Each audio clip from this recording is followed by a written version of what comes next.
Guys, welcome back to my channel. আজকে আমি আবারও চলে এসেছি নতুন একটা ব্লগ নিয়ে। নতুন না, পুরনো ব্লগই বলতে পারেন। তো আমি আজকে আবারও একটা চিকেন রেসিপি দেখাবো। তো আজকে আমি একটু অন্য স্টাইলে রান্না করব। যেমন ধরুন, এখানে পেস্ট করা টমেটো পেস্ট করে রেখেছি। তো আজকে টমেটো পেস্ট করা দিয়ে মানে তরকারিটা রান্না করব। তো ফার্স্ট টাইম খাবো, তো দেখি কেমন হয়।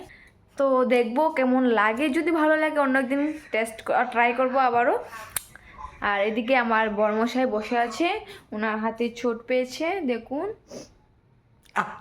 সরি সরি সরি উনি হাতে চোট পেয়েছে, দুনো হাতে, মানে ছোটো মোটো একটা বাইক অ্যাক্সিডেন্ট হয়েছে, তো তার জন্য।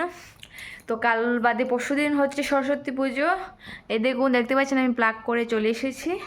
আর এবার ঘুরতে পারবো না, তার কারণ হচ্ছে বড়মশাইয়ের হাতে চোট লেগেছে, তো উনি যেতে পারবেন না, মানে বাইক চালাতে পারবেন না, তো তাই জন্য ঘোরাও হবে না।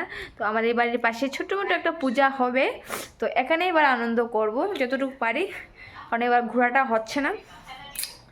তো গাইস, এদিকে আমি ভাত বসিয়ে দিয়েছি, আর এখানে মাংস দেখতে পাচ্ছেন ধুয়ে আলু টালু কেটে রেখে দিয়েছি।